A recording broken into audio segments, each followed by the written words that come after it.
Hydrogen is quickly emerging as one of the most exciting and versatile energy sources in the global push for a cleaner future. With countries around the world racing to decarbonize their economies, hydrogen is becoming a serious contender for solving some of our biggest environmental and climate challenges. But here's the twist: while we often hear about green hydrogen and its potential to revolutionize clean energy, most of the hydrogen we use today is still far from green. In fact, the majority of it is made using fossil fuels like natural gas, coal, and oil. So, let's take a closer look at how hydrogen is actually produced and why that matters.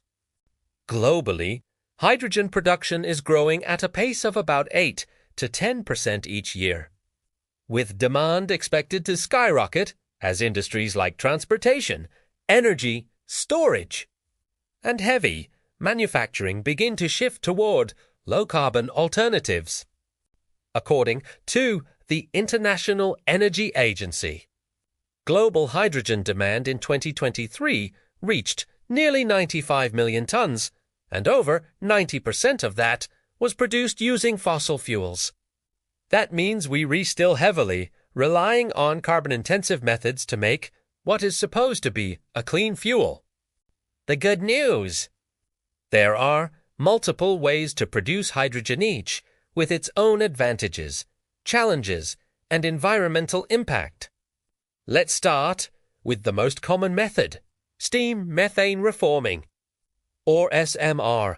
This process uses high-temperature steam to extract hydrogen from methane, the main ingredient in natural gas.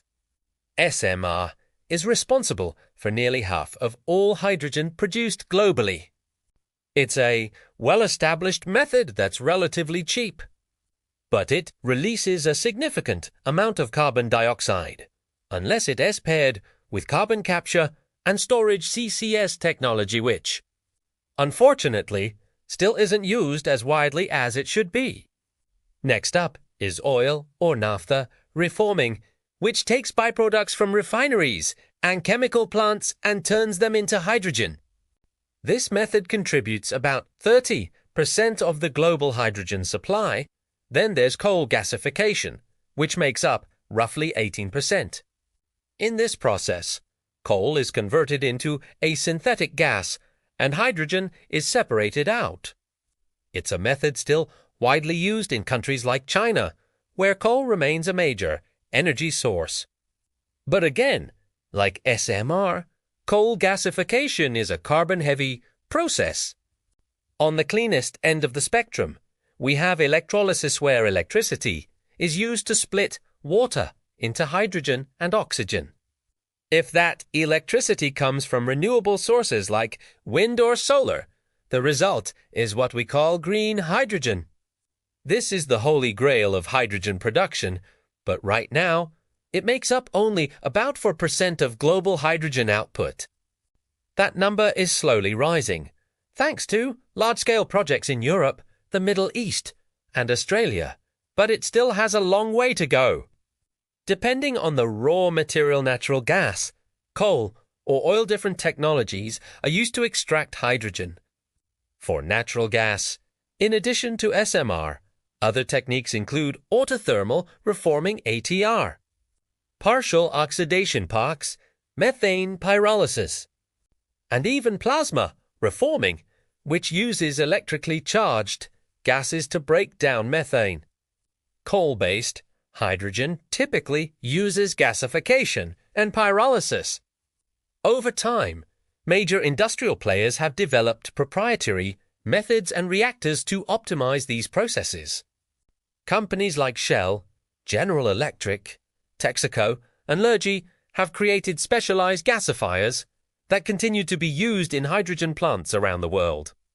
So, while the hydrogen economy is making progress, the reality is that the majority of hydrogen today is still gray, meaning it's made from fossil fuels without capturing emissions. To unlock hydrogen's true potential in the fight against climate change, The world needs to ramp up investment in green hydrogen technologies, build out renewable energy infrastructure, and create strong policy support for decarbonizing hydrogen production. The future of hydrogen is promising, but only if we make the right choices now.